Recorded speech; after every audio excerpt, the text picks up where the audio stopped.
There are discoveries that shake astronomy. There are discoveries that confuse astronomers.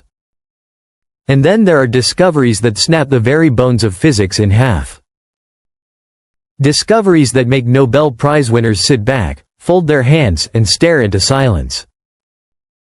Discoveries that make cosmologists shut their laptops mid-sentence and whisper, This doesn't add up." Discoveries that make the most confident defenders of the Big Bang suddenly hesitate, their voices cracking as they admit, "The data shouldn't look like this." Because the James Webb Space Telescope has just delivered one of those discoveries, the kind that doesn't just raise questions, but burns the rulebook to ash. Webb looked deeper than any device humanity has ever built. It peered beyond the cosmic dark ages, into a time when the universe was young, fragile, barely glowing. We expected to see faint, primitive, chaotic baby galaxies slowly assembling themselves from cooling hydrogen clouds. A universe taking its first trembling steps. But that's not what Webb saw. Webb found giants. Titans. Cosmic monoliths glowing with mature brilliance. Hyper-bright. Heavy. Compact. Structured. Not early galaxies, but galaxies that look like they've lived for billions of years even though the universe had barely existed for a few hundred million. They should not be there. They should not exist. And yet they do, everywhere. The panic began with a single object, a tiny yellow blob hiding in one of Webb's deep fields. Nothing about it seemed unusual at first glance. But one detail refused to be ignored: it was far too bright. Not a little bright. Not unusually bright. Catastrophically bright. Astronomers assumed it must be closer than it appeared. A trick of the eye. A distance illusion. Then spectroscopy came in, and shattered that assumption instantly. The redshift was enormous. The distance was real. And suddenly they were staring at the most distant galaxy ever observed, existing just 290 million years after the Big Bang. But it didn't look young. It didn't look chaotic. It didn't look like a cosmic infant. It looked mature. Structured. Organized. Like a galaxy that had lived and evolved for billions of years. That was the moment the quiet panic began. Because if even one fully formed galaxy existed that early, then the universe wasn't behaving the way the Big Bang model predicts. And within days, Webb revealed the truth. This object wasn't a fluke. It wasn't a mistake. It was the first in a flood. Webb's deep fields, supposedly windows into cosmic infancy, were filled with mature structures. Everywhere. Objects brighter than physics allows. Objects heavier than cosmology predicts. Objects too compact, too massive, too evolved for their position in time. A recent study identified 87 possible galaxies formed between 200 and 400 million years after the Big Bang, a number so absurd that it doesn't just stretch the standard model, it demolishes it.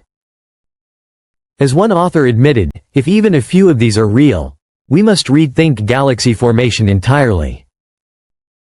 Because Webb is not showing a universe gently growing into complexity. It is showing a universe already awake. Already mature.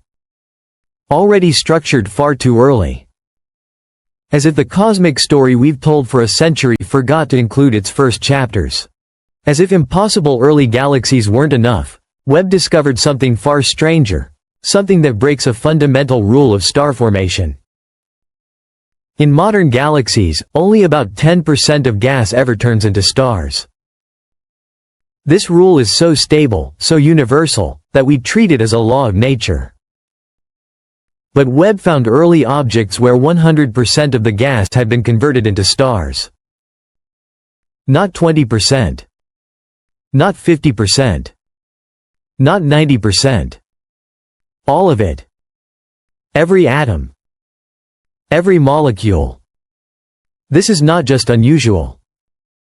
It is physically impossible under our current models. Galaxies require time to cool, time to collapse, time to fragment and form stars and stages. But these objects didn't need time.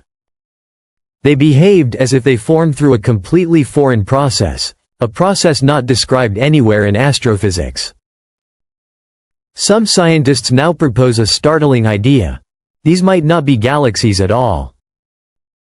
They might be a completely unknown class of cosmic object, a type of structure that predates our understanding of how matter organized itself in the early universe.